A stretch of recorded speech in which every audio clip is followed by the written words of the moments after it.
Hello friends. நான் உங்களுடைய Vijay Yuan பேசுகிறேன். இன்னைக்கு இந்த வீடியோவில் நம்ம என்ன பார்க்க போகிறோம் அப்படின்னு பார்த்தீங்கன்னா, ஒரு மனுஷனுக்கு அன்றாட வாழ்க்கையில் எது ரொம்ப முக்கியமோ இல்லையோ, தூக்கம் ரொம்ப முக்கியங்க. அப்பேற்பட்ட தூக்கம் எந்த டைரக்ஷனில் தலை வச்சு படுத்து தூங்கினோம்னா நல்லது அப்படிங்கிறத தான் நம்ம இங்கே பார்க்க போகிறோம். ஒருத்தர் ஒரு இடத்துல போயிட்டு லேண்டு வாங்குறாங்கன்னு பார்த்தீங்கன்னா, அந்த லேண்டில் அவர் வீடு கட்டும்போது நிறைய வாஸ்து வாஸ்து சாஸ்திரம் பார்ப்பாங்க. நிறைய நிறைய விஷயங்கள் நடக்கும். அதெல்லாம் வேணாம். அந்த வீடு கட்டும்போது சூரிய வாசப்படி கட்டினோம்னா வீடு ரொம்ப நல்லது அப்படின்னு நெறைய பேர் சொல்லியிருப்பாரு. நீங்க கேட்டிருப்பீங்க. போது நீங்க தூங்குறதுக்கும் ஒரு சில வாஸ்து சாஸ்திரங்கள் இருக்குங்க. அத தான் நாம இப்ப பார்க்க போறோம். வாங்க வீடியோக்குள்ள போலாம். ஃபர்ஸ்ட் ஆஃப் ஆல் வடக்கு திசையில தலை வச்சு தூங்குறவங்களுக்கு பார்க்கலாம். வடக்கு திசையில தலை வச்சியும், தெற்கு திசையில கால் நீட்டியும் படுத்து தூங்குறவங்களுக்கு பார்த்தீங்கன்னா, ஒரு நிம்மதியான தூக்கம் கிடைக்காது. லேசான தலைவலி வரும். அவங்களுக்கு மன அழுத்தம் இருக்கும். இந்த மாரி ஒரு சின்ன சின்ன சிம்ப்டம்ஸ்லாம் நெறைய இருக்கும். ஏன்னு பார்த்தீங்கன்னா, வடக்கு திசையில பிணத்துடைய தலைய வச்சு அப்படியே புதைக்கிறாங்க. அது நாமளும் வடக்கு திசையில தல வச்சு படுத்து தூங்குனோம்னா பார்த்தீங்கன்னா, நல்ல நிம்மதியான தூக்கம் கிடைக்காது. அப்படின்னு வாஸ்து சாஸ்திரங்கள் சொல்லுது. நமக்கு அப்படி சொல்றாங்க. இதே சயின்ஸ் ரீதியா பார்த்தோம்னா பார்த்தீங்கன்னா, வடக்கு திசையில நேர் மின்னோட்டமும், தெற்கு திசையில எதிர் மின்னோட்டமும் நம்மளுடைய மனுஷனுடைய உடம்பு அப்படிதான். நம்மளுடைய தலை நேர் மின்னோட்டம், கால் எதிர் மின்னோட்டம்.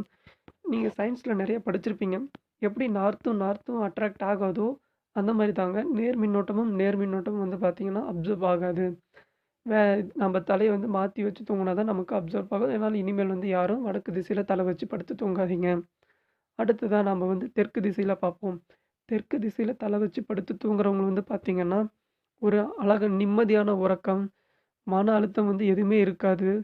நல்ல ஒரு உறக்கம், எந்த ஒரு கெட்ட கனவும் வராது. நல்லா பேரு, புகழ், நல்ல மதிப்போடு வீட்லயும் எந்த ஒரு பிரச்சனையும் இல்லாம, நல்லா சந்தோஷமா வாழ்வாங்க அப்படின்னு இந்த சாஸ்திர சம்பிரதாயம் சொல்லப்படுதுங்க. கிழக்கு திசையில தல வச்சு படுத்து தூங்குறவங்க பார்த்தீங்கன்னா, அவங்க எந்த ஒரு காரியம் வேலை செஞ்சாலும் பார்த்தீங்கன்னா, எடுக்கக்கூடிய டெசிஷன் கரெக்ட்டா இருக்கும் அப்படின்னு சொல்லுவாங்க. இதே குழந்தைங்களும் சரி, காலேஜுக்கு போறவங்களும், ஸ்கூலுக்கு போற பசங்களும் சரி, அவங்களுடைய மூளை பார்த்தீங்கன்னா, நல்லா ஆக்டிவா, சுறுசுறுப்பா வேலை செய்யும் சொல்றாங்க.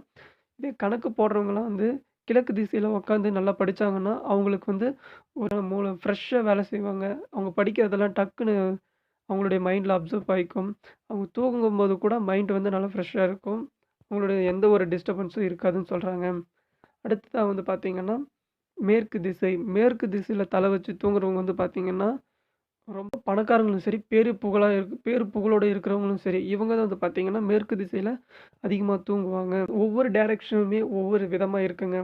அதனால தயவு செஞ்சு இனிமேல் யாரும் வடக்கு திசையில தலை வச்சு படுத்து தூங்க வேணாம்.